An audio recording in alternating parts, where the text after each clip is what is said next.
And we're live with Geek to Geek number 17. And today I am joined with Kevin and Jennifer Sluder from Sunshine Boy Productions. Yay! Very happy to be on. Yeah, thanks, Alyssa. I'm so excited to have you both here because I love your short films, and I have questions about those later on. And we have the Right Gamers saying hi. Hi, Right Gamers. Hi, Right Gamers. But first off, I wanted to know what inspired you to start Sunshine Boy Productions. Did you see the short film, one of the ones you watched, Play Violet for Me? Did you watch that one? I did. That was amazing. That was the first. Thank you. Thank you very much. First of all, thank you. That's awesome. I love hearing that. That was the first film that I wrote that got produced and directed that one. And after I got done with the shoot, I was kind of like, oh wow, I've produced something now. I should probably form a company.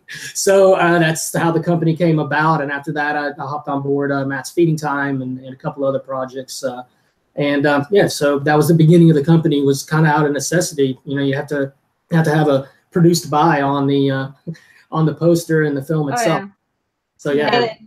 Were you two together at the time when you started, or did you come in later?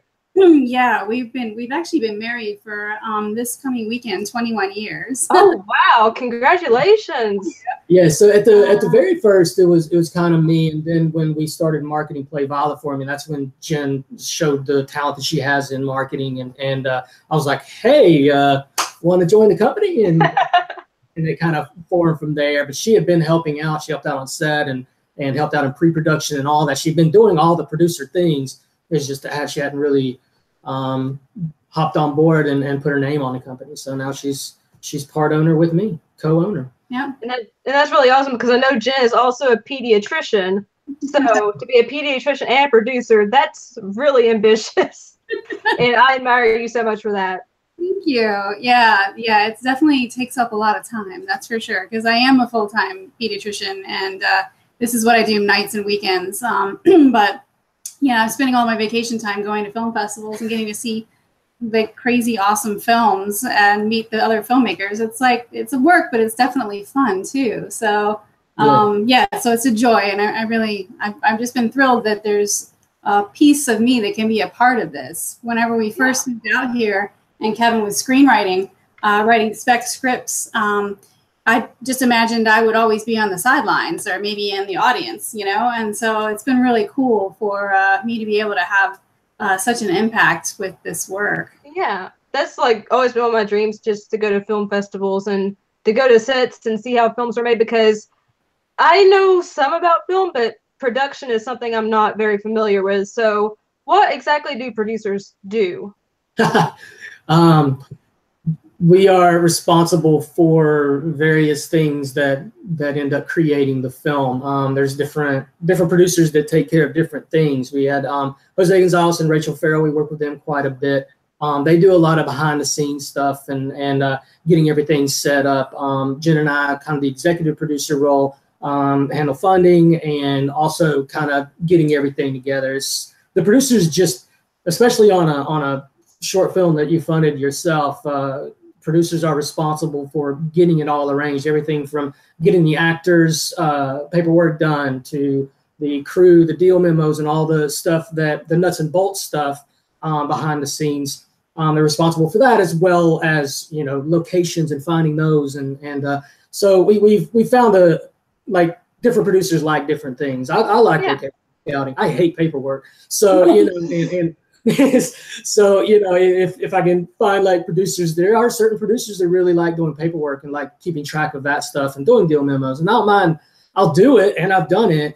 It's just I'd much rather do, you know, getting the props together, getting the wardrobe together, which Jen handled on Heartless, and a bit on Play Violet for Me as well. She found the red dress, and that was practically a character in and of itself in that film. So yeah, that was beautiful, by the way. Thank you. Yeah, it's like H&M. She just like sent me a photo of it, and I was like, yes, that will work. That is awesome.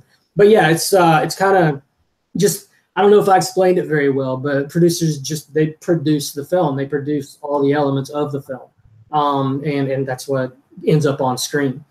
Yeah, I think the reason why that term confuses a lot of people is because there's so many different varieties of what people do in producing. But everyone's called a producer. So there are the subcategories like line producer and then script supervisor and things like that are very specific, but in general, just what people understand about producing is so varied and so vast that it's a little bit of a confusing term. But yeah, like Kevin was saying, for independent film, we pretty much do everything to make the movie. Yeah, and that's incredible. Yeah, but Play Violet for me just because Matt had produced quite a few things and I had never produced anything. It was basically emails from him saying, hey, can you contact SAG and they'll walk you through it. It's just like, you know, they'll give you the paperwork. Can you do that? And I was like, okay. You know, so it was a lot of that. Yeah, SAG is Screen Actors Guild. Yeah, so yeah, to get the actors released to you for you to use them in your production, you got to go through some paperwork with them. But yeah, it's kind of a little boring, but there's some exciting stuff too. You know, like finding wardrobe and getting the director on board and getting other talent on board. That's always fun, and a producer handles that. And that sounds so fascinating to me. You know, you should come on set next time we shoot. That would be a lot of fun. I know. Sean, horribly awkward, actually told me to tell you, since you invited him to come, that I should join. So totally. He told me to tell you that. So I get in trouble later. It's his fault. I think it'd be really cool. You could do a video cast from set, do behind the scenes. I think that'd be awesome. We'd love that. That'd be really fun too. And I just want to mention some people that came in and said hi because I don't want to ignore them. Chaos is coming, Mr. Toon, Hummer DK34. If I say your name wrong, I'm so sorry. Franziska Stefan. And they're all saying hi. Hello. Hi. And Mr. Toon says paperwork sucks, and Chaos is coming says so does housework.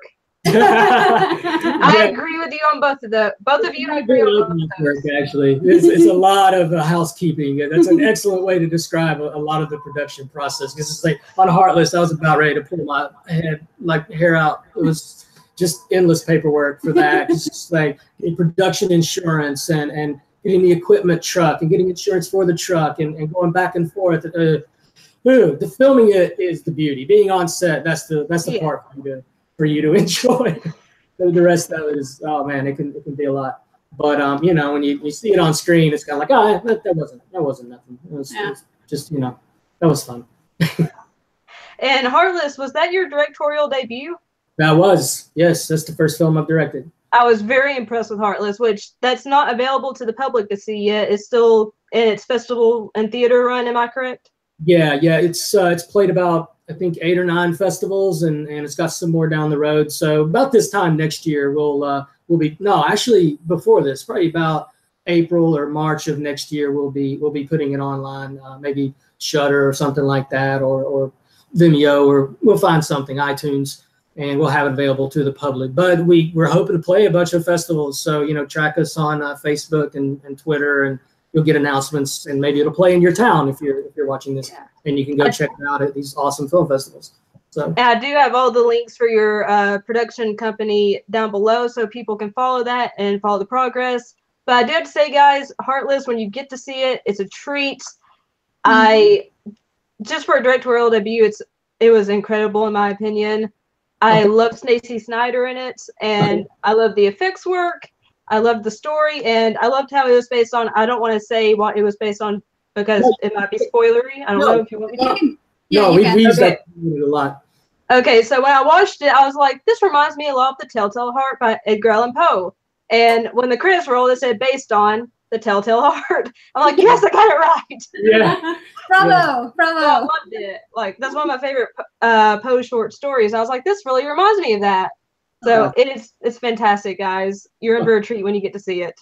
Thank you. Yeah, I love the story too. You know, and that's how it came about. I was on another set helping out a friend on their shoot, that was shot in the house that we used for Heartless. And the lead actress was talking to the sound guy about Poe stories, and I just piped in. I was like, "Telltale Heart, that's the best one."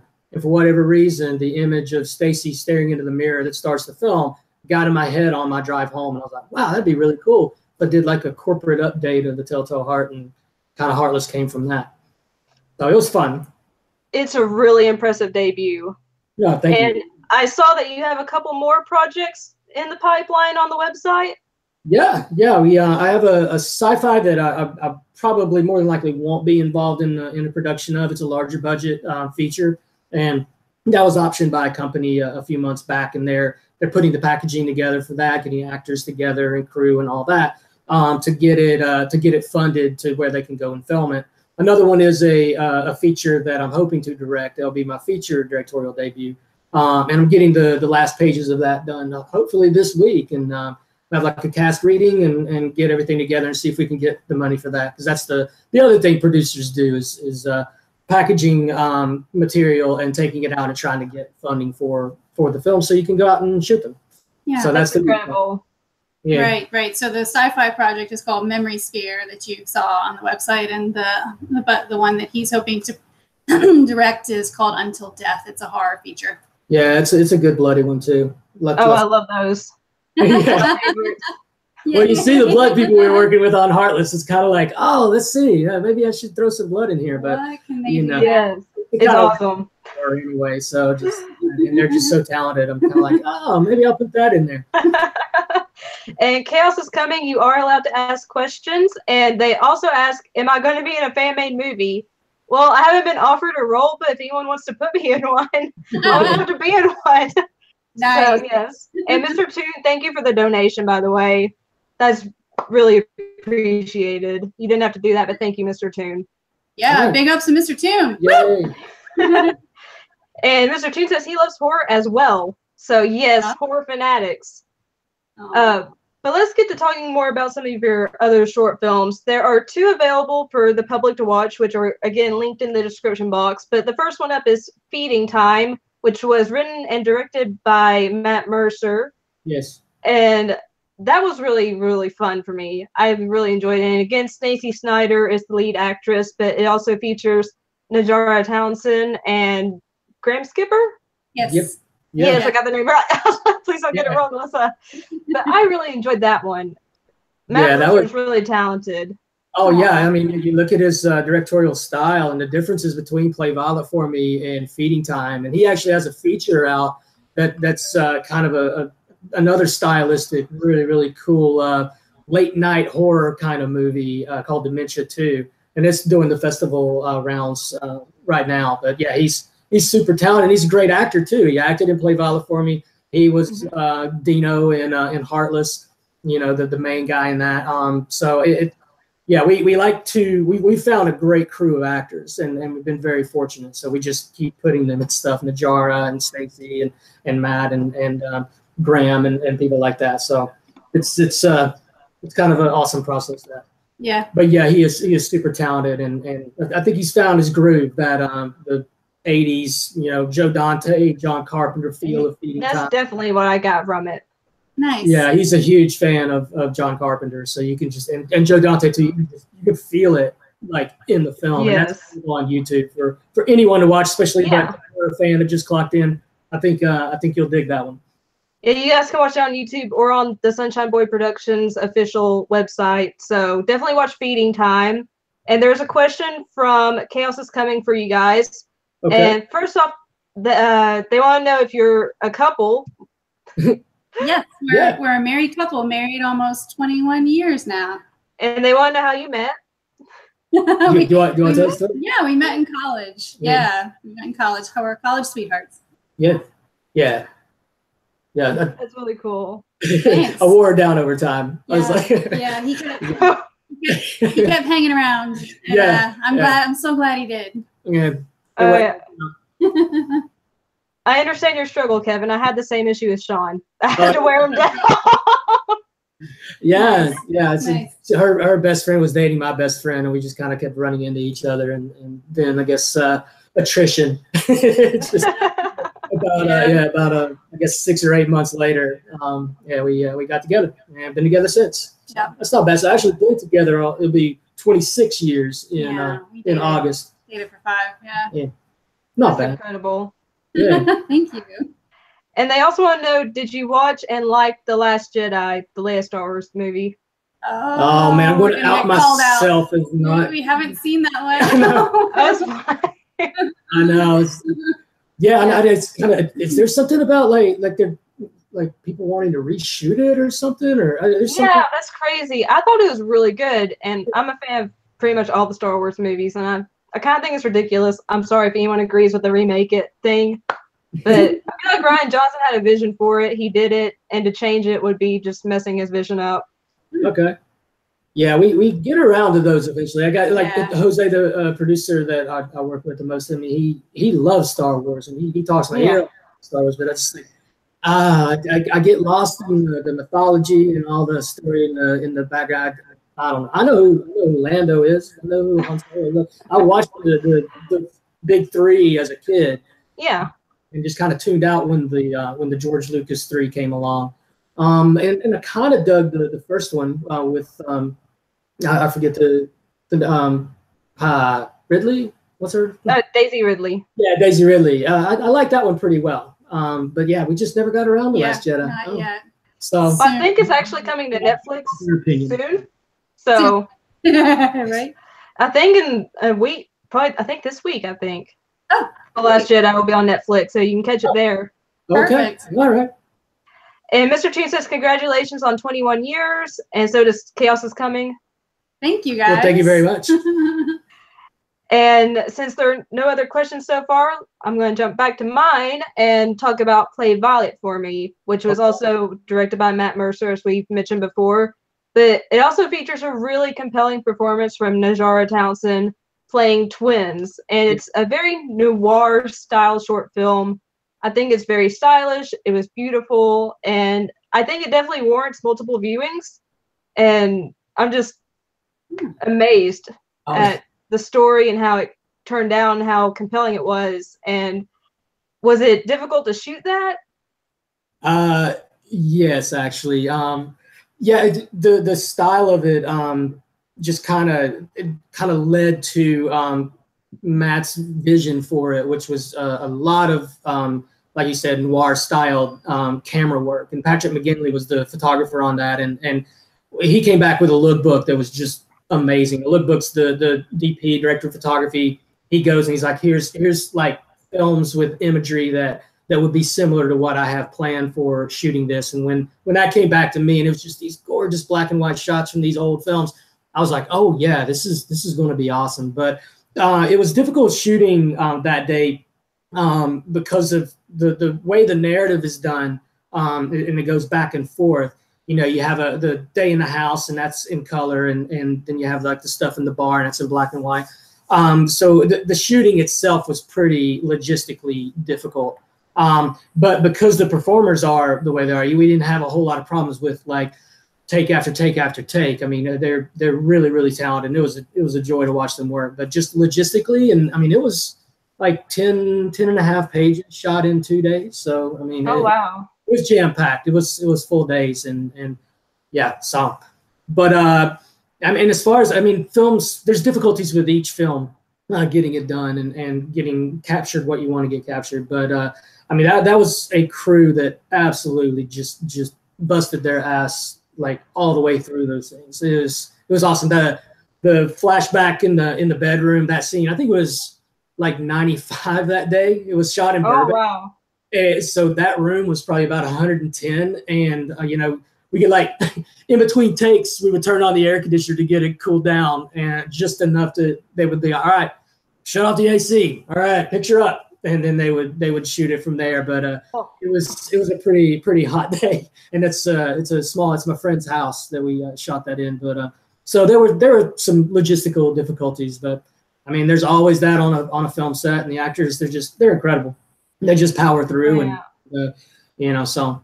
But yeah, they're both awesome. I just want to work with them over and over and over again. They were both really great in this short, especially Najara. That was a really good performance, pulling off playing both twins. Yeah, it's funny. She was running on. She'd gone to makeup, and she was coming back, and she just kind of stood up, and she's like, "Okay, I'm Lila." And she just like, because there's Lila and Violet are the two twins, and she was Lila in that particular scene. So she's like, gets up and goes to the table, and she's like, I'm Lila. Yeah. So it was pretty awesome. That's really awesome. And Riot Gamers, thank you so much for donating. Oh my gosh, guys, thank you. Yeah. And cool. Chaos is Coming. I'm not sure how you actually donate. I see a money symbol in the chat, but I'm not sure. If anyone can tell him, that'd be great, because I've never donated before on this. But guys, thank you. That's really sweet of you. And Chaos is coming. It's talking about the remaking the Last Jedi. They say they shouldn't make it. But if they remake it, it'll start a war for more movies to be remade, and like they want Iron Man 3 and Jeepers Creepers 3 to be remade, which I have not seen either of those movies, so I can't attest to their quality. Yeah. But I mean, there's so many movies getting remade nowadays anyway that it's just, what's next? What property are we going to remake next? Right? Yeah, really. Right. There's a lot of rehashing of IP. We'll remake Play Violet for me. I would actually pay to see a feature-length film of that. Cool. Well, thank you very much. I started an outline for it and got pretty far along with it, but the one that I'm working on now was just kind of eating away at my head. Oh yeah. Let me get that one done, and then I can maybe do the. It wouldn't be as stylized as the Play Violet for me, but it would be very neo-noir, kind of like those 90s movies, like the John Dahl movies, Red Rock West and Kill Me Again. And I just love those movies with the twists and the turns and all that sort of stuff. Oh, yeah. So it'd be kind of like that if I expanded it into a larger feature. But you're the second person to say that to me in like 2 weeks. So I don't know, maybe the gods are telling me something, something in the air. But thank you. That's a huge compliment. Mr. Toon asks, what do you think about The Shining Part 2, which I'm assuming Dr. Sleep with Ewan McGregor? I actually was not a fan of the first Shining movie, the Stanley Kubrick version. I love the book. Okay. But I wasn't a fan of the movie, but I haven't seen it in years. I might need to rewatch it now since I'm older. But when I first saw it, I wasn't impressed. But I was probably a teenager when I first saw it. Dr. Sleep, though, I'm excited for because I do like Ewan McGregor, and I want to see how the story continues. Yeah, I've never heard of this movie. How have I not heard of this movie? Yeah, I didn't know that was going to be remade. Yeah. But, I mean, this is the Shining girl right here. I love The Shining. Now, I didn't read the book, and I understand that Stephen King was very unhappy with the version Stanley Kubrick did, so I can see why there's people who love the book, people who love the movie, and the two don't meet. So I'm actually excited. I should read the book because everybody keeps talking about the book. So we're actually going to be seeing The Shining at the Egyptian in a couple weeks. Actually, in 35 millimeter. I'm so excited. Oh wow! Yeah, it's this awesome theater on I think it's Hollywood Boulevard. Yeah, Hollywood or Sunset. It's Hollywood, I think. Yeah, just like right in the middle of Hollywood, and it's great. Yeah. I love it so much. Yeah, we're gonna see that and see Jaws. They always play the coolest. I love Jaws. Right? Yeah, but I haven't seen Jaws in like 25 years. I know. I know. I haven't either. I was a kid when I first saw it. For some reason, it didn't scare me. I was scared of everything as a child, but I knew it was a robotic shark. They're like, this is so much fun, though. Yeah, what is everybody getting so upset about? The shark's not real. That's why I was like, why are they so afraid? It's a robot. Oh, no. Sharks can't hurt you. I'm so unhappy about that.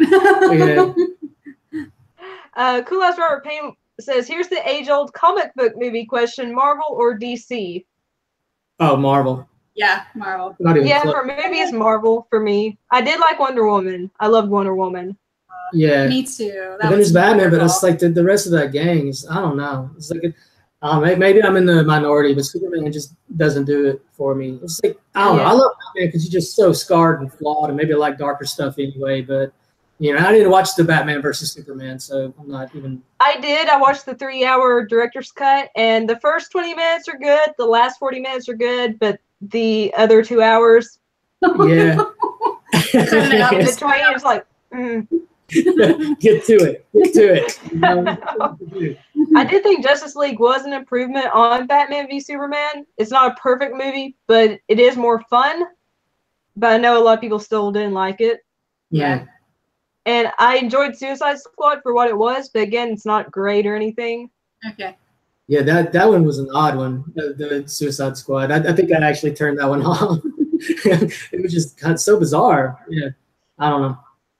Yeah, I watched it the first time and really loved it. And I watched it a second time. I'm like, yeah, this isn't as great as I thought it was at the theater. Yeah. Oh, yeah, that happens sometimes, right? The spectacle of the theater really adds to the experience. Mr. Toon agrees with you, Jen. He likes The Shining, and he's a Kubrick fanboy, he says, which I actually do like a Kubrick movie.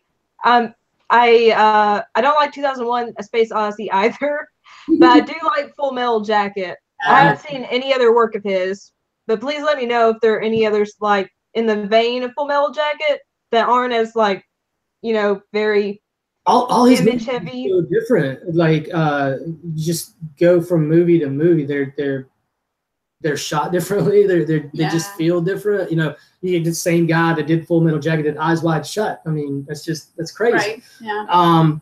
Yeah. He's for certain tastes, I suppose. I remember 2001. I've never made it all the way through it. When I was in film school, it was on I was supposed to watch it like 3 times, and I fell asleep 3 times in class. It was just like I I don't know. Maybe I need more stuff blowing up. But I mean, I appreciate it for the way it's done and how it influenced film afterward. I think that's a real credit to Kubrick and his talent. I'm trying to think of I'm blanking out on Kubrick movies. A lot of people tell me I should watch Dr. Strangelove as well. That was just I haven't seen that one in so long, but that's kind of a funny one. It's a very, very satirical take on warfare. But yeah, I haven't seen that one in forever. Yeah, I need to watch more of his since I've only seen 3 movies and I didn't like 2 of them. So. Oh yeah, now I remember. Oh, Clockwork Orange was like the first movie I took Jen to go see. And that was again in a film school class, and that was just a mistake. But that's not a date movie, and I just saw, I didn't know anything about the book or anything about the film. I just saw 4 stars. Leonard Maltin gave it 4 stars. I was like, you know what, let's take her to see it. It's a classic, and it's in a class. How bad can it be? Right. Not a date movie. I appreciate the film, and I guess I would say I like the film, but oh wow, that's not a date movie. No, that's really not a date movie.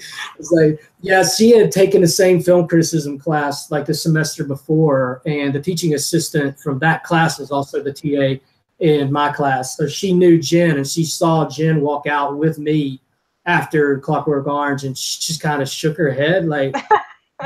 Then we had to go into class after that and talk about the film. So then she was kind of like, so did everybody like the film, Kevin? Did your date like the film? Singled out. I was like, no.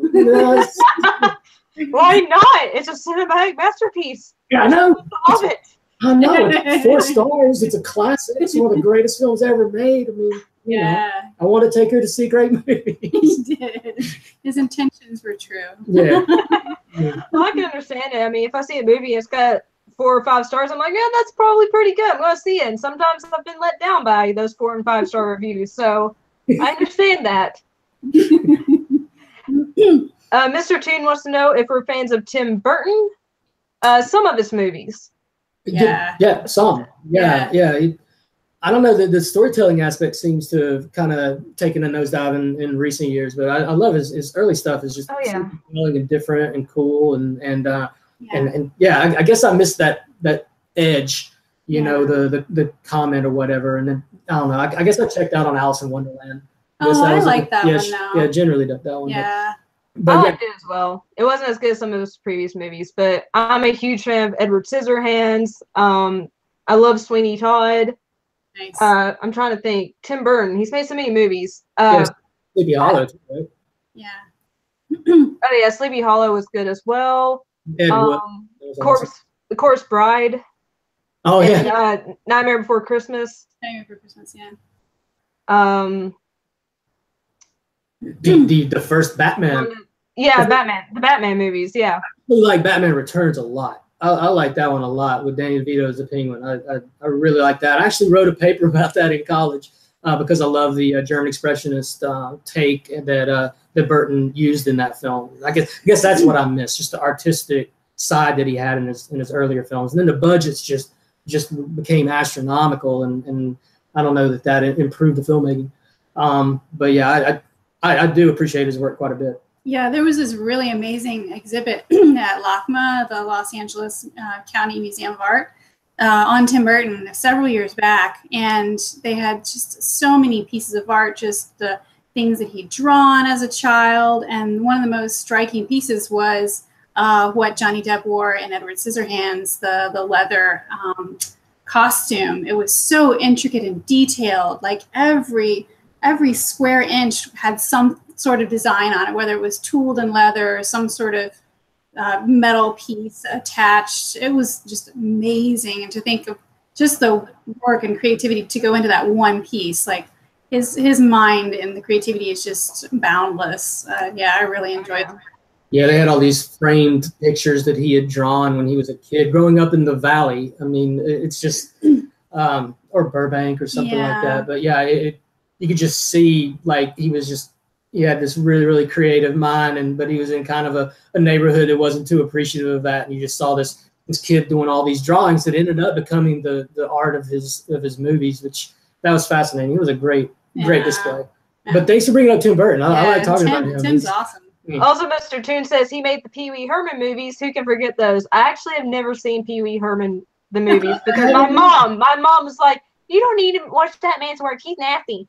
I never understood why she said that, so I never got to see the movies. Yeah, I haven't seen them either. I haven't either. Yeah. So that's why we forgot them, Mr. Toon, because we've never seen them. But I just remember my mom always being like, he's nasty. You don't need to see those movies, Alyssa. Yeah. Yeah. I never understood why she said that until later on when I read what was reported of him, and I was like, oh, that's why Mom said that. Yeah. She wasn't talking about Tim Burton, by the way, people. She's talking about the guy that plays Pee Wee Herman. I can't remember his actual name. Is it Paul Rubens? Yeah. Okay. But yeah, getting back to my questions, I also want to know what were some of your cinematic inspirations that made you want to get into the movie industry in the first place, Kevin? Oh, wow.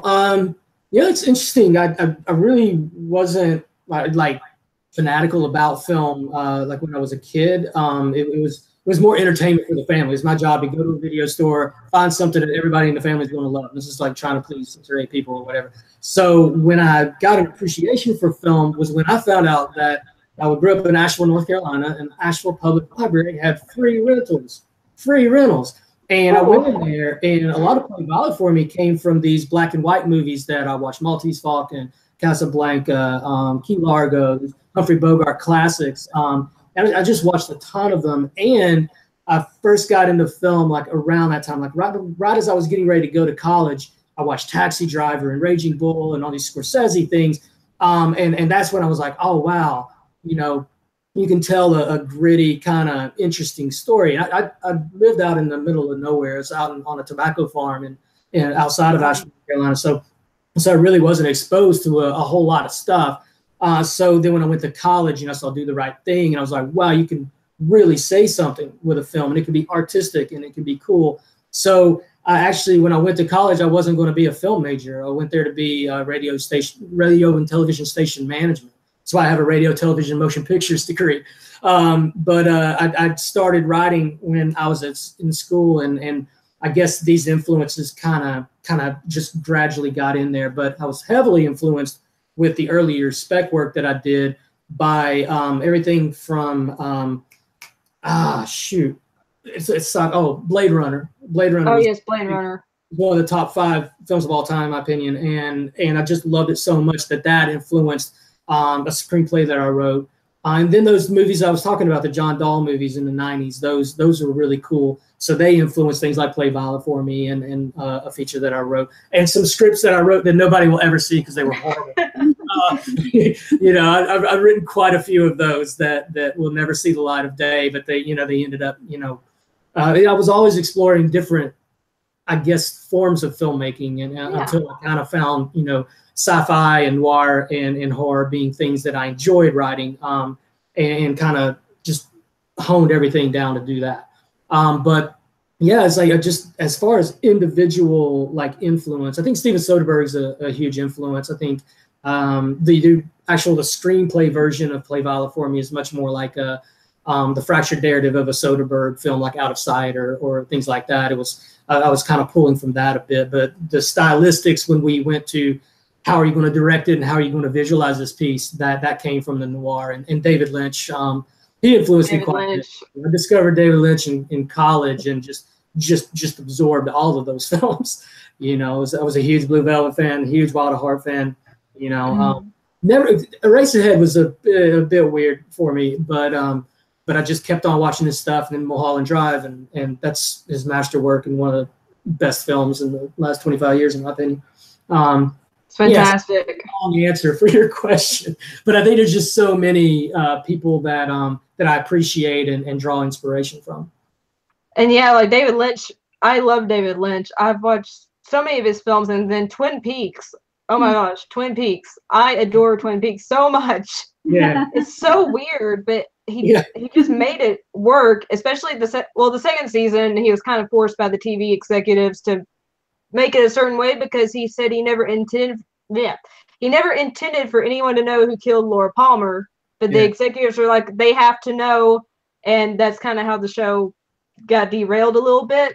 Yeah. But then, did you see The Return that came out last year? I watched part of it, but I never watched the original series for whatever. Oh, okay. Yeah, so I really liked it, especially the first season, especially.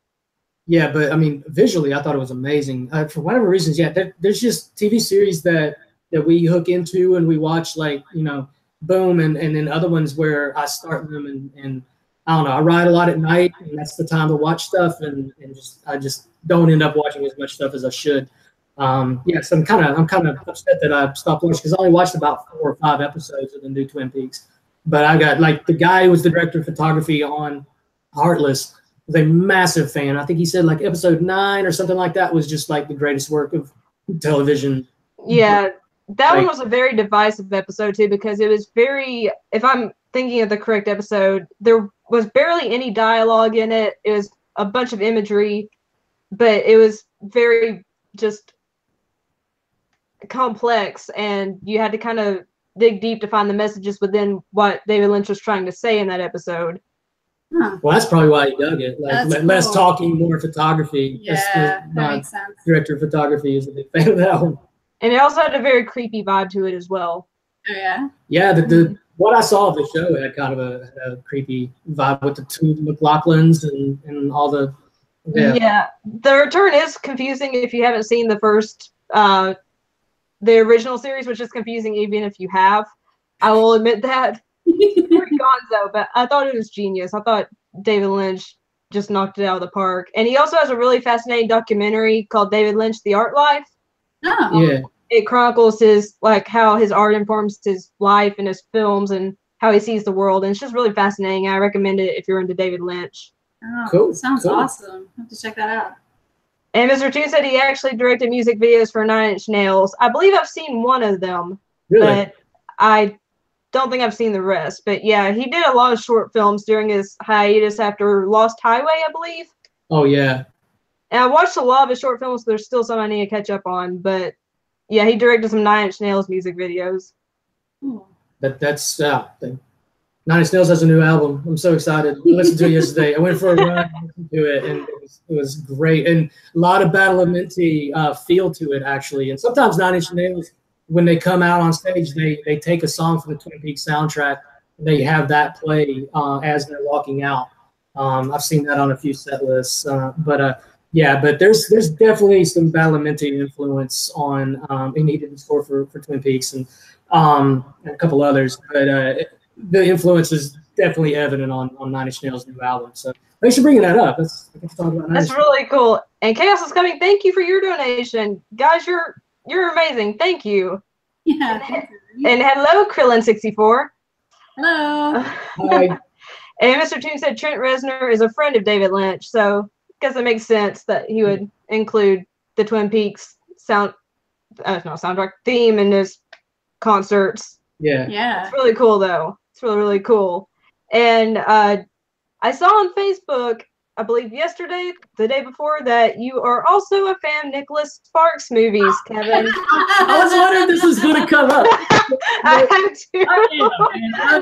I'm confident. Okay. I'm confident enough to be okay with this. So when we're watching movies at night, he'll do that. He'll post, we're watching this and watching this with Jen. And then when he posted that, he chose the movie last night. I was like, everybody's going to think it was me.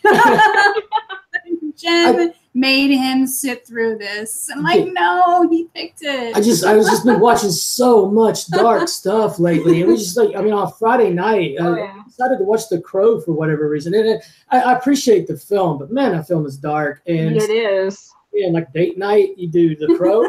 You know, what I've done. And so, yes, I did. I outed myself. I'm 100% comfortable with it. They are, as I described it, they are like a warm blanket. But they're also really well shot, and it's just like different pretty people each time. You know, so this time Zac Efron. It's been, you know, Teddy from Westworld was in one of them, and it's like The Notebook. That's like one of my favorites. Oh yeah, Ryan Gosling and Rachel McAdams. It's like that one I haven't seen in forever, but I don't remember the stories, so they always seem new because the story's just like some troubled guy and he's on the run from something, and then there's a girl and she's in a bad relationship and they meet and they work through their stuff, and you know it's going to work out.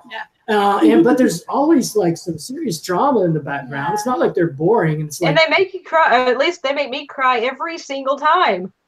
Right. I actually said that last night. I was like, "You're not going to make me cry, Nicholas Sparks." It's like, all right. But the one that gets me most, even more than The Notebook, is A Walk to Remember. Oh my gosh, that movie. Oh yeah, that's Mandy Moore, right? I think Mandy Moore and Shane West. Yeah, I have not seen that one. I've seen. Oh my gosh, that one. They're very young. They play teenagers. I'm not sure if they were teenagers when they filmed it. They might have been in their early 20s. But oh my, that's the one that gets me crying every single time. Just halfway through, I'm like, no, not again. I'm doing this to myself. Yeah, there's just something about it. It's like I don't know. I did not want to like. I didn't want to watch a movie because oftentimes since I do horror movies and everything, I've been watching a lot of horror, and it's almost like it's work watching it. You know, it's like, oh, that's how they did that. Oh, that's really cool how they did that. It's like it wasn't work watching Nicholas Sparks. I just wanted to check out, and I wanted to watch something romantic. And I was just talking to Jen. I was like, people need to see this because romance is it's not the way it used to be. You know, and I guess I'm just old-fashioned, and I like the old-fashioned feel of a Nicholas Sparks movie. I just like it, you know. So yes, I'm a fan. Unfortunately, his films haven't been making as much money, so he's not as like as soon as he gets a book out, the rights are optioned, and you got a script going, and you'll see the movie pretty soon. It's like, you know, I don't know, maybe it's because they have the same cover box. It's like it's always like pretty dude and pretty girl like this. You know, I just laid them out last night. They're about to kiss. Yeah, exactly. Yeah, and it's like I laid out 4 films last night, and it was the same thing, but with all different titles. Which couple do I want to watch tonight? It's like, which pretty people do I want to see work through their stuff and get together in the end? That was the big debate. There actually hasn't been a Nicholas Sparks movie out in a while, I don't believe. I think the last one was The Longest Ride, and I didn't watch that one. We watched that one. I don't remember anything about it. See, that's the thing. It's kind of like Law and Order. You know, you watch a Law and Order, and you've probably seen it twice, but you just don't remember the specifics. So it's like you're seeing it again. Mm-hmm. Every time I watch Nicholas Sparks, it's like I'm watching it for the first time. So, but they're always kind of the same. But yeah, I like them. I do too, especially if I'm just like, I need to cry today. Yeah. But also a really good romantic film, and it used to be on Netflix. I'm not sure if it still is, but it's really underrated. But it's called About Time. It stars Donald Gleason and Rachel McAdams again. Yeah. But it's kind of got a science fiction twist to it because he can time travel. But it's very romantic and very British, and it's just, I love it. I love that one too. That's a great one. Yeah. Yeah. It barely made any money at the box office, and that was really disappointing because it's such a fantastic film. Yeah, I agree. I'm always drawn to stories like that where there's an unusual love story component where these two people are just should never have been together, get together, and just can't stay apart. I love that. I love that in film, and that's a really great one. It is. And since I asked Kevin this already, Jim, what are some movies that have influenced you and have made you maybe more interested in the film industry, or interested you in producing when you first started? Yeah, well, as you mentioned already, that this is my not my day job, so and I never really thought that I was going to be a part of this. So honestly, I just enjoy watching film, and I really enjoy fashion. So I found, me too. right? Is yeah, I love the red carpets, the Oscars and all that. It's sort of just I enjoy that kind of thing, and that lends itself to production design and wardrobe. Just to see if you can. I like to see if it's like a puzzle almost. What can I contribute to the film, and what's going to stand out, but not be overwhelming. You don't want anything to overwhelm the story. You want it all to inform the story. So I honestly don't have any particular influences except just movies that I think are really visually beautiful. Like Hero is really spectacularly film. And I'm trying to. Nobody ever asked me influences because I'm not the director, so that's interesting. I guess the other things too are films and television where an entire world has to be created. I think that's fascinating. Like the Shannara Chronicles. I actually haven't seen that, but I've heard it's pretty good. Yeah, I think second season was okay. The first season was really good. Second season was interesting in that they were able to build a bigger world. They had lots more just vast and gorgeous sets. Whether or not they were all green screen, I couldn't tell. But Into the Badlands, that's also really wonderful as far as costume design and set design. So yeah, I get really excited whenever I see like a really amazing new world. I'm like, how in the world did they create that? Oh, me too. And we have a few questions from viewers. Mr. Toon asked, what did you think about the Blade Runner sequel, Blade Runner 2049? Yeah, but you can take this one. Yeah, I loved it. I did too. Did you? Cool. Yeah. I know the traditionalists are like, it was too not whatever. I'm not sure what it was they were hoping, because I thought it really took the story and updated it, but still held true. But the original is, of course, spectacular, beyond compare. But I really like what they did with it. I thought it was a nice update. It was just so visually gorgeous, and all the performers I thought were great. Like, a lot of people complained about Jared Leto's character, and I thought he was actually pretty good. Yeah. I think Jared Leto's pretty good in most movies. I thought he was even good as the Joker. Yeah. I mean, so I didn't see why people were complaining about his character. Yeah, that scene too. I thought that scene was cool. Yes. Oh my gosh, he's such a fantastic singer. Oh man, yeah. I was so glad I saw the new Blade Runner in the theater. Oh, me too. I was all alone in the theater too when I saw it. It was just such a treat. No way. Oh, wow, that hasn't happened in a long time. I'm trying to think of the last time I was like alone in the theater watching something. Yeah. I mean, but that would have been awesome. Just all for you. This whole street all for you.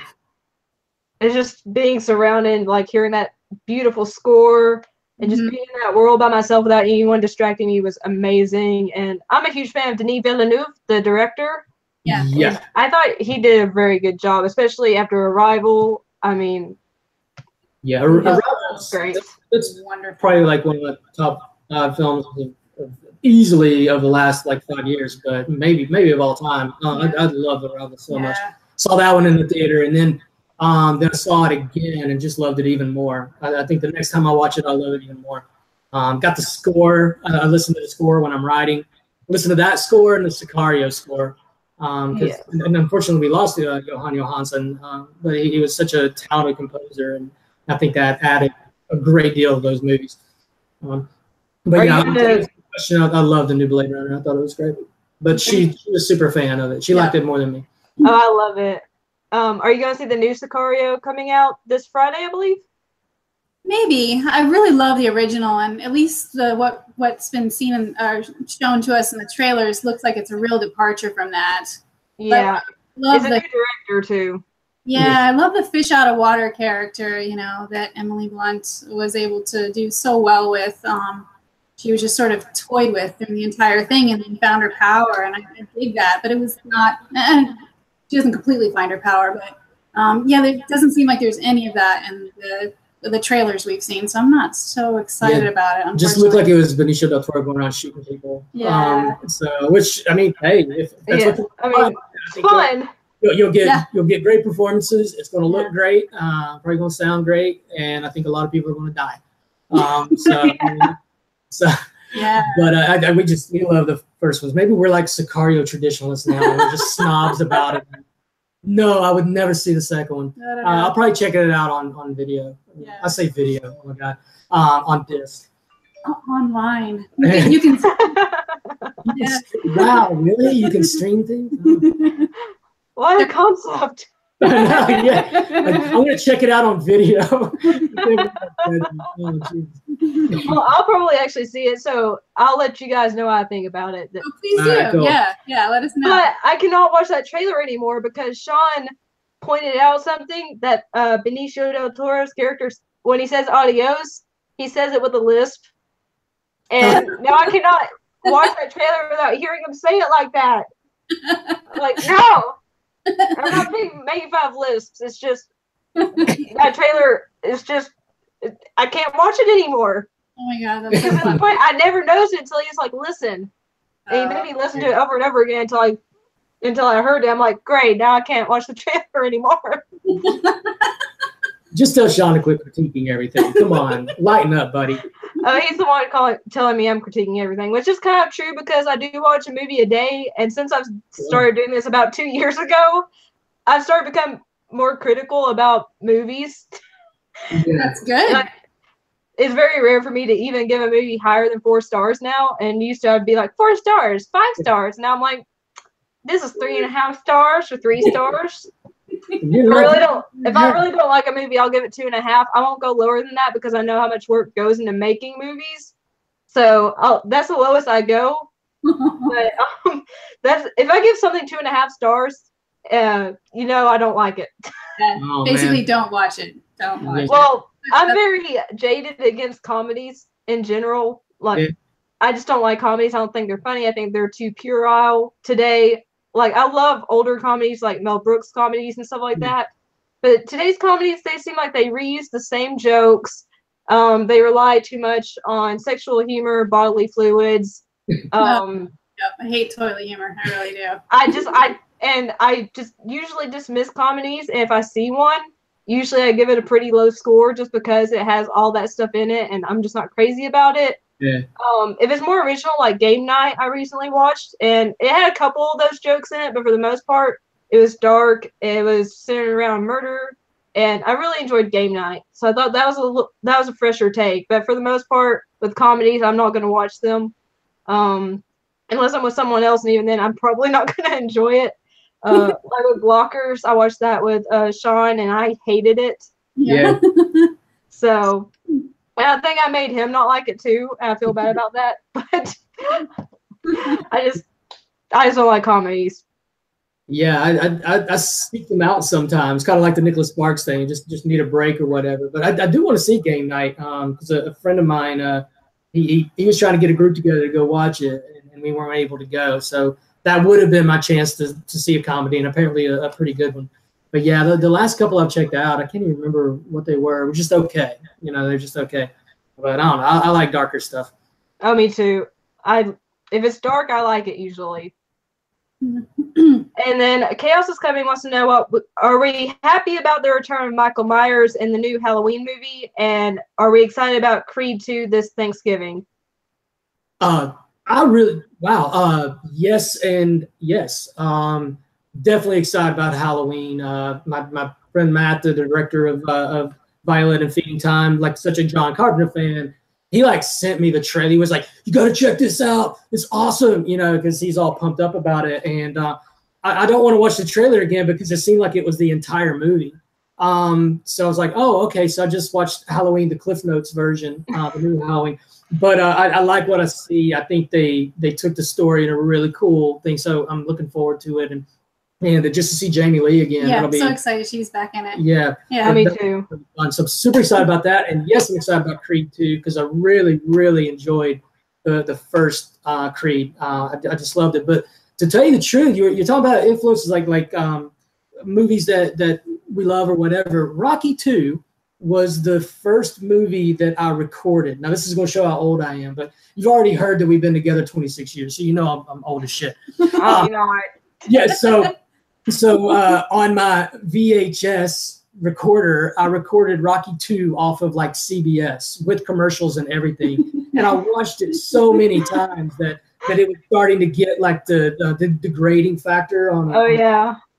But I had it like memorized. I can still do the poems. Like, I remember when you was on ice skates and I thought you was great. I have a confession to make. I've never seen a Rocky movie. Oh, ever. You have to. I know. I need to. I think there's some on Amazon Prime. But Yeah. I really need to get on it. Yeah, Rocky 1. I mean, that was an Oscar movie. It won an Oscar for Rocky 1. And then Rocky 2, I just enjoyed that because, you haven't seen it, so it deals with the aftermath of the first fight. And then Rocky 3, of course, was, Mr. T. Oh, I pity the fool. And then Rocky, I was about to say that too. and then Rocky 4 was like the Cold War Rocky. Yeah, It was like us steroid. against Russia. Rocky's out there like throwing tires around and shit. It's fucking great. He's just chopping wood and catch a little chicken, Rocky. Yeah. I mean, I love Rocky movies, and I felt Creed was a great update to it. I thought Michael Jordan was great in it. So I'm excited about Creed 2. I haven't seen a trailer for it, but I know that a trailer dropped. I did see the trailer before Jurassic World aired when I went to see it. I mean, it looks pretty solid, but like I said, I haven't seen any Rocky movies, and I haven't seen the first Creed, so I need to get on it. But it looks pretty solid. You can watch the whole series in a week. You can just go one. I don't know about 5. I never watched 5, but the second one. Oh man, I love that movie so much. But that was like the first movie I fell in love with, I guess, because that was the first one I recorded. So just watched it over and over and over again when I was, gosh, I don't even know how old I was, like 12, 13. Man.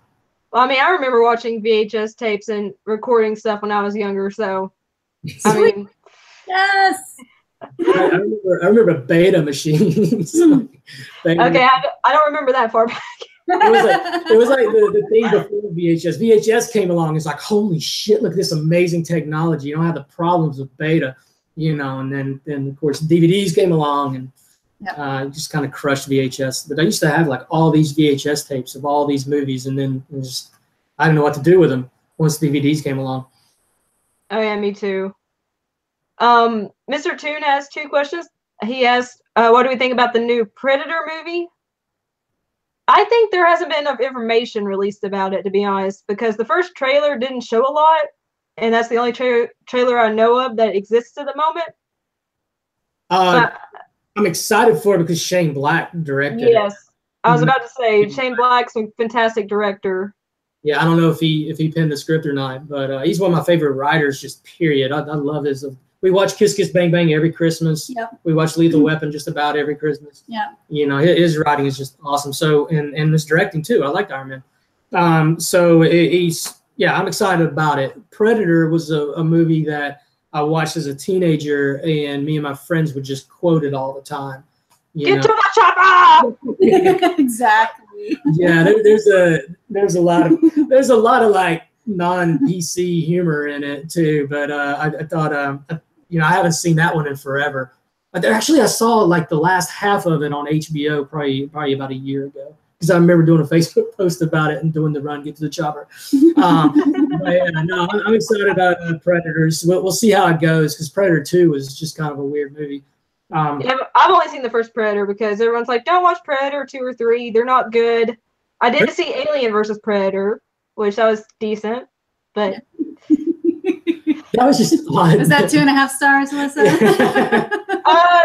I would say more 3 because I had fun watching it. Like, it was cheesy and it totally ruined Alien and Predator like canon wise, but just the cheese factor and fun was like, okay, 3. Wipes out 2 cannons, just bam, just done. Like, I have a soft spot for cheesy, just over the top sci-fi movies. Like, I can watch the Sci-Fi Channel and be entertained. And I know there's shitty movies, but I like this better than most comedies. I just burn comedies, but I have more fun watching cheesy sci-fi B movies than I do comedies. I admit it. I'm not ashamed of it. They have their place. Yeah. But Predator is one I love the first Predator. I watched that a lot in college. Yeah.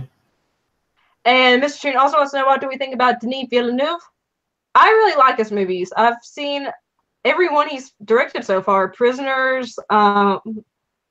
Wait, I might be wrong because I did not see Incendies. Yeah, I didn't see that one. That was a dark movie. But it was a powerful movie. But you can tell just how talented he was, just how he filmed that story, how he presented that story. I was like, wow, that dude, he's an awesome director.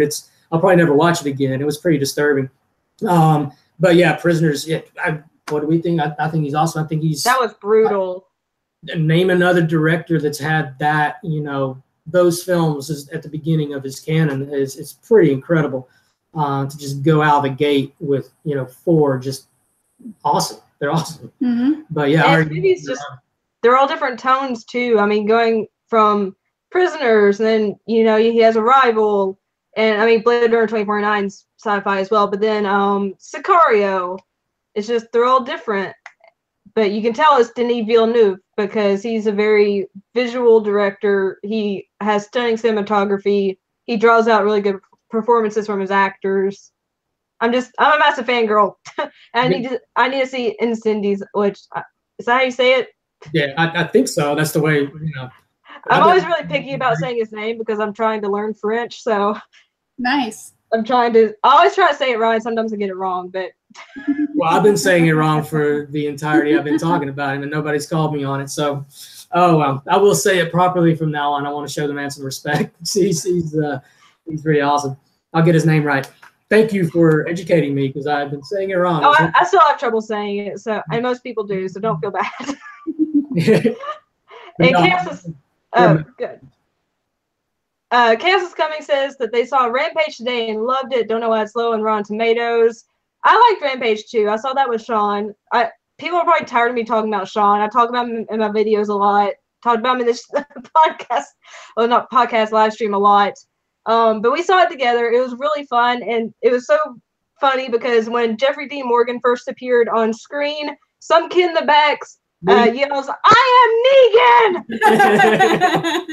And everyone in the theater just busted out laughing. That was one moment I didn't care that the movie was being overtaken by the audience because that was just so funny. But, I mean, it was a good cheesy movie. Like, it's kind of like watching a Godzilla movie or a King Kong movie. It's just kind of like, it's a monster mashup movie. It's fun. Yeah. It's not perfect, but it's fun. I mean, yeah, the Rock he's always entertaining. Yeah. Mm-hmm. Yeah. And so he's just like fighting big animals in this one, right? I can't remember. Oh yeah, giant animals. There's a giant gorilla, a giant crocodile, and a giant wolf. Nice. All right. Nice. And he fights them all. That's awesome.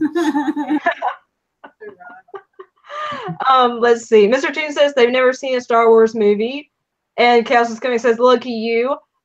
Okay, I would say you don't have to see the prequel movies, but the original trilogy is really good. I like Force Awakens and Last Jedi, but again, you don't have to see those. But I would suggest watching the original trilogy, 4, 5, and 6, because they're classics and they hold up really well even today. And just seeing Mark Hamill and Harrison Ford and Carrie Fisher in their youth was is so good. Yeah, they're classics. They're classics, and that's what a lot of sci-fi has been built on today.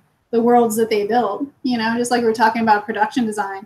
That production design was never done before that. Those series, they created alien worlds, and lots of them, and believable. Yeah. And then there's a video going around Facebook right now with the sound design engineer for the Star Wars movies and how he came up with the sounds. It's awesome. Everybody viewing this, check it out. Even if you don't like Star Wars, just how he did the pew, pew, pew of the gun and the sound of the TIE fighter. It comes from like objects that he found. Like it's really cool. I don't want to ruin it because the joy of it is being like, wow, because this is such famous sounds, like the lightsaber sound. I mean, how that was done. It was just awesome. And I saw it yesterday, and I was like, wow, that is so cool. So definitely check that out. But I don't know. I'd say Empire Strikes Back is arguably one of the greatest endings of all time. I mean, it's just so just classic and wonderful. So I'm right there with you, Alyssa. Yeah, definitely check out 4, 5, and 6, Star Wars, Empire Strikes Back, Return of the Jedi. I think they're great films. Force Awakens, that was the title I was trying to think of earlier that you just said. Yeah. But that's the one we dug pretty well. We saw that in the theater with a bunch of friends. That was fun. Yeah, there's a little hint to Feeding Time. One of the last lines of Feeding Time is... I saw that. I was like, I wonder if you're referencing Star Wars with this. Yeah, he was trying to come up with a good button, and that was the one. And it gets a laugh. It's just watching it with an audience is really, really fun. I'm like, did they sneak a Star Wars reference into this? I love it. We got called on it in a film festival. Yeah, there's a person just took their time to ask the question, and it was like, "Were you ripping off Star Wars with that dude?" Like, yes, yes, we were. It's called homage. It's an homage, yes. Yes. Yeah. Mr. Toon also mentions laser discs in reference to Betamax. Oh, yeah. I remember. So the job I got out of college was running Blockbuster Videos, or actually I got a job being a clerk and went up the ladder and ended up running Blockbuster Videos. And I was actually running one of the first stores to get laser discs. It was in a rather affluent neighborhood, but we just had these laser discs to rent. That was how long ago this was. Everything else in the store was VHS. Yeah, there was these like really rich guys would come in and be like, "You have a laser disc? I want to watch my movies on laser disc."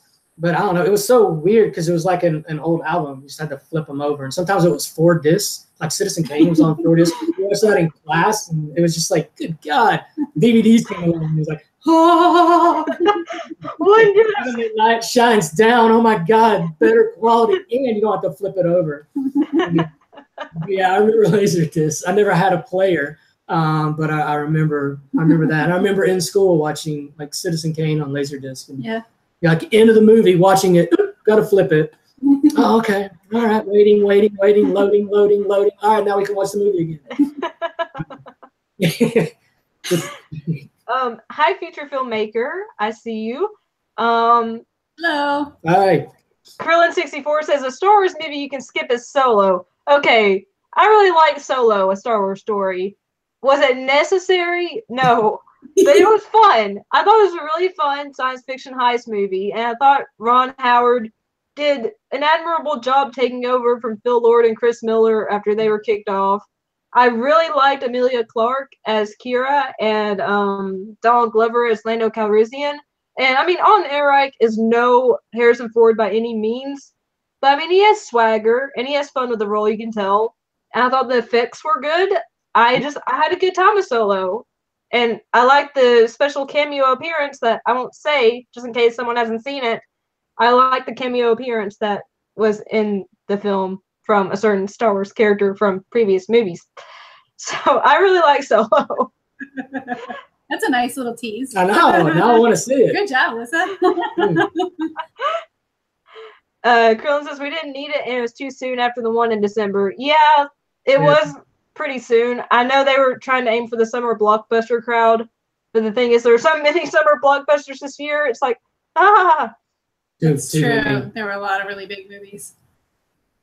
Like so far, I've seen, I don't even know how many, but in the past 2 weeks, I've seen Incredibles 2 and I almost said Harrison World, Harrison Ford World.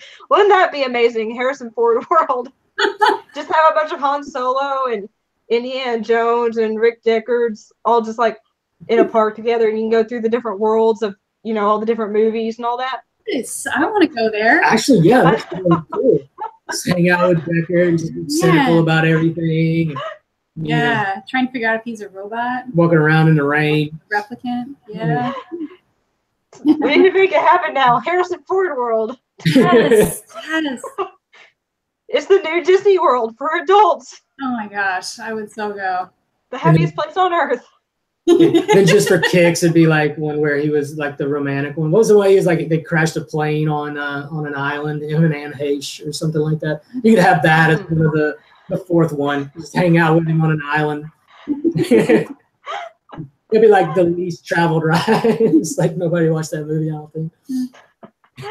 Mr. Toon asks, are we a fan of James Cameron's work? Yes. Yeah. Like as far as like screenwriting, you know, even I mean, I love his visual work, and Aliens is one of my favorite films of all time.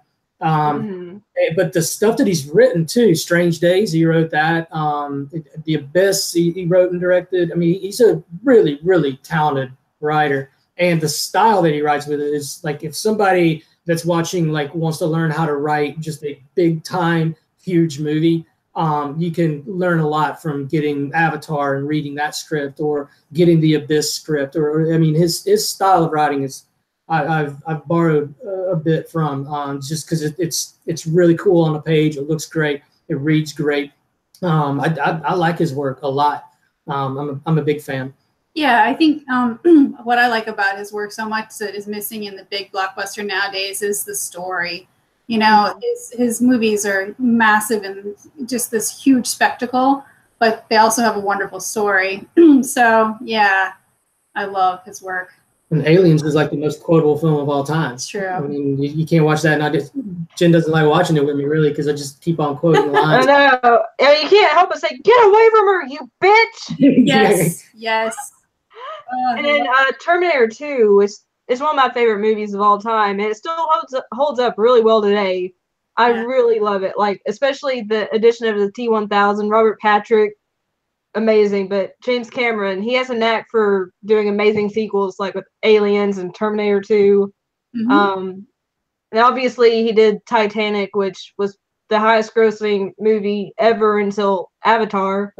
And people have issues with Avatar, and I can see why. I mean, thinking about it, the storyline isn't the best, but the way he utilized 3D was revolutionary at the time. And I don't know if we need 4 more sequels to this, but I mean, he has vision, and he's not afraid to go for it, and that's what I admire about his work. Yeah, me too. And then Chaos is Coming says that they're waiting for the Aquaman trailer, which I am too, actually. I like Jason Momoa as Aquaman, just from the brief glimpse I got of him from Justice League. I like his take on Aquaman. I like that he's not the blonde-haired guy wearing the weird suit, you know, riding a seahorse. Like, they made him tougher. And, you know, it's James Wan directing, who, I mean, so far I've loved every James Wan film I've seen. Yeah. So I have high hopes for Aquaman. I'm hoping it's really good. I hope it's one of the better DC movies. But yeah, I'm waiting for a trailer for that too, because that comes out in November, I believe. Yeah. So there should be one soon. Yeah, I don't follow superhero movies very much. Yeah. like bigger world movies like that. So I don't know. Aquaman, I guess I just tuned out because of the writing on it. I used to watch the Super Friends, the cartoon, when I was a kid. I don't know. I always thought he's kind of like the weak one in the bunch. But they had a lot of weird stuff. They had Wonder Woman flying around in an invisible jet, but you can see Wonder Woman. It was just so weird. And so Aquaman riding around on a seahorse, and then you had the Wonder Twins, and I don't know, when we get to Wonder Twins movie, that'll be like, okay, you run your course, just stop it. Wonder Twins activate, form of ice. Yeah, I want to be ice. They always made a pail of water and a bird. I don't know. Yeah, I know. It's just such strange. But I don't know. We got off topic. I don't really have an opinion of Aquaman. I know the ladies really love Jason Momoa, so maybe we'll go. I'll take him like I make him watch the Nicholas Sparks movie. Maybe I'll fall in love with Aquaman, and that'll be my secret not man crush on Jason Momoa. Maybe. Seems to be a handsome guy. I just recently watched a movie with him. It was decent, called Braven. But I mean, if you're a Jason Momoa fan, you get more Jason Momoa. Yeah, right. I mean, it's about a 3-star movie, to be honest, but it's Jason Momoa with Stephen Lang. So, Okay. I mean, and it's got some action in it. Jason Momoa beating a lot of people up. So, if you're into that, watch Braven. I just had to bring that up since we were talking about Jason Momoa. But nice. It's like getting back to Avatar. I just love that you get lost in the forest. Oh yeah, he's so good. It's just cool lines. So Stephen Lang's always fun to watch. I just made a connection because Stephen Lang is in Avatar. Huh. Yeah. Also for that. Nice one. And Mr. Toon says they're waiting for the new Spawn movie. I've actually never seen the first Spawn because I heard it was terrible. That was back in. I remember I was in the video store when Spawn came out, I believe. Yeah, I didn't watch it. That's kind of like in the same realm as Hellboy and things like that, right? It's like I'm not sure. I actually really like Hellboy, but I'm not sure about Spawn. I'm not very knowledgeable about Spawn. I've never read the comics or anything. And again, I didn't see the movie because everyone told me it was terrible. Yeah, I have no opinion. You know. But I've heard it's dark, and when you tell me something's dark, I'm like, okay, I'm already interested in it. So I'll keep an eye on the new Spawn. And then Chaos is Coming says Venom is better than Spawn. I am looking forward to the Venom movie. I don't know much about Venom either, to be honest, but it looks pretty cool. I mean, Tom Hardy's usually a safe bet when it comes to actors. So, cautiously optimistic about Venom. Sounds good.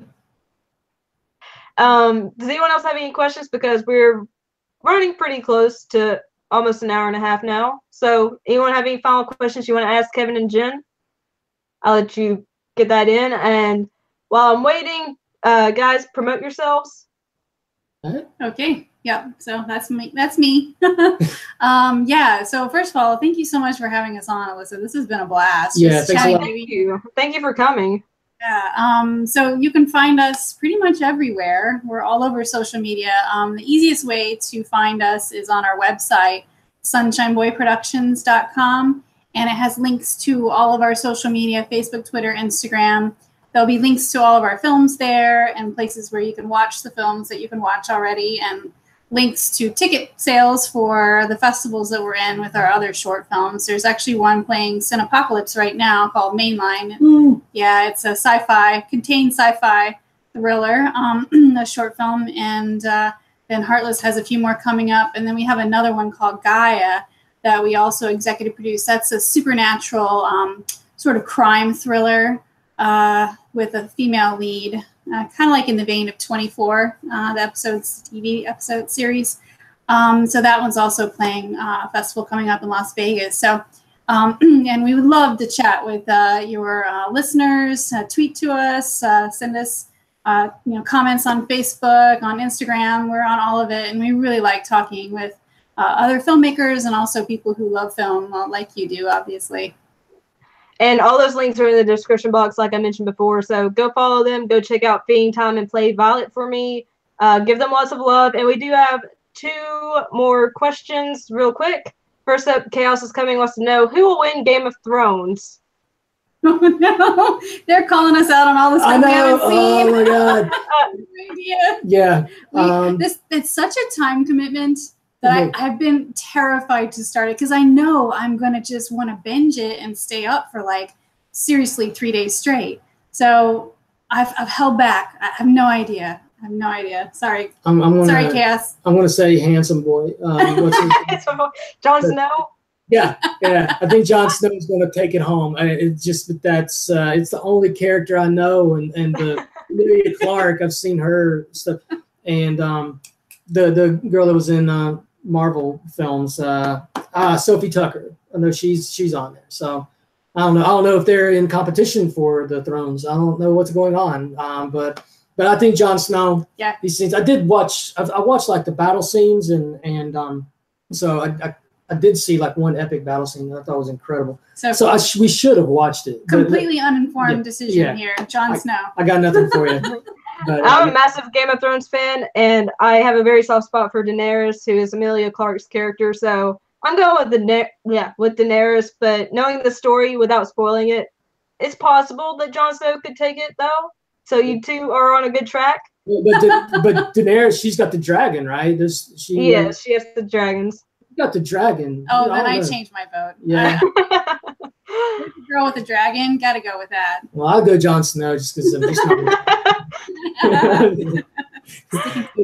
are completely uneducated responses to the question. Sorry, we did not do great service to that question, Chaos. Apologies. And then, Mr. Tunes, are you working on something right now? Yes, I am. I'm finishing up a horror feature. It's a survival feature involving a couple. that are working through their stuff while the world around them is falling apart in very bloody ways. But it's a bloody horror movie, action. It's a lot of fun. And I'm getting that one wrapped up now. Hopefully I'm going to direct that one. It'll start filming hopefully next year. Yeah, that one's called Until Death. Yeah. I can't wait. I'm so excited for anything you put out. So, Thank you so much. Excited. Thank you. And last question, Krillin64 asks, what is your favorite part of making films? Good question. It's quoting A-Team. I love it when a plan comes together. I guess just the energy on set is like, I think of like the third day on Heartless, and we had 7 blood effects in the movie, and I believe 4 were in that office in that day. And just the camaraderie with the cast, the crew, everybody, like there's a behind the scenes, I'm kind of dancing all over the place, but there's a behind the scenes shot, because when you're directing, it's like the shot list, getting everything set up or whatever. So there's a table in the film, a boardroom table, and I'm just staring at on the shot list, and I have no clue what's going on behind me. But it's like makeup people flying in, the lighting's getting redone, the grips are in there, gaffers are in there, editors in there. It's like and just like making sure the producers are in there.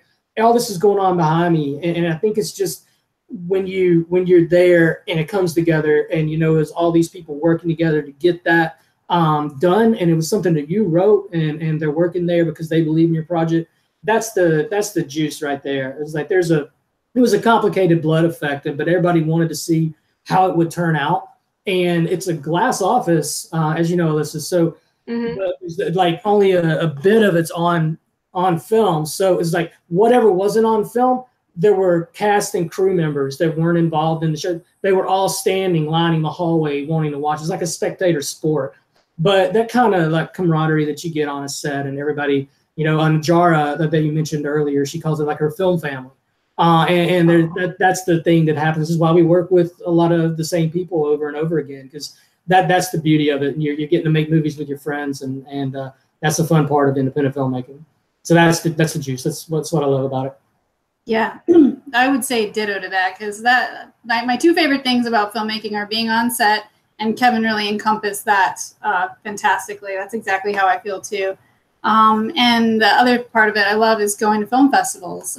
We've been really, really fortunate and have been accepted to many festivals, and we're grateful for it, because we know that the festivals have lots of choices and only a small number of slots. So it's always an honor to be chosen. And then you get to go and sit with an audience and have them experience your work and just see where they take it. What do they like about it? They come up and talk to you afterwards, or they have questions. And it's always very interesting just to see who likes what and what questions they have. And then not only that, but then you get to see all these other wonderful independent films that you're never going to have a chance to see on screen unless you go to a festival. And then you get to talk with the filmmakers afterwards, and they become your friends. And there's sort of a festival family that develops that way too, because you have a run of a year or a year and a half in festivals, and then you put it online. So you have that year and a half where you're going to festivals, and especially if you're doing genre, you're going to start bumping into the same people because the same films are going to be playing. So it's kind of like a reunion of sorts whenever you go back to a festival that you've been to before, or you're there with another filmmaker for the second and third time. So honestly, it's a treat. It's an absolute treat if you love film. So get out there and go to the festivals, you guys. Oh, I'd love to. And I can vouch for Kevin and Jen's films. They're all fantastic. If you go to their websites, you see they have amazing reviews. And I mean, they're just so compelling, so well done. And I highly urge you guys to, again, watch Fiend, Time and Play Violet for me. And when Heartless and Mainline are available to watch, check those out as well, because they're treats. They're just amazing. Yeah, thank you so much. So we didn't get a 2.5. No. It's very, very high scores. Thank you. Thank you so much. And thank you guys for coming on. I've had such an amazing time talking to you and meeting you. I'm really glad Sean set us up. Yeah. Me too. Gotta give a shout out to Horribly Awkward podcast for setting us up, because this wouldn't have happened without him. So thank you, Sean, if you ever see this. Yeah, thanks, Sean. Yeah, and everybody go listen to his podcast too. Yeah, it's awesome. Great. I'm on there a lot now. So if you want to hear more from me, yeah, Right. check this podcast out. Give me a plug, Sean. You better appreciate this. I'm so mean to No, but it was so great getting to meet you guys and talking to you and just geeking out over films together. It was a blast. And thank you to everyone who watched and who supported me and for donating. Guys, you don't have to do that, but that was amazing and incredible. And I've had such a fun time. So this was just awesome. Thank you again. Thank you. Yay. That was fun. I think we're going to go now, but again, thank you so much to everyone who watched, and I hope you have a lovely day, and I hope, Kevin and Jen, that you have a great day as well. Thank you, All right. Alyssa. You too. Until next time. Bye, everyone. See ya.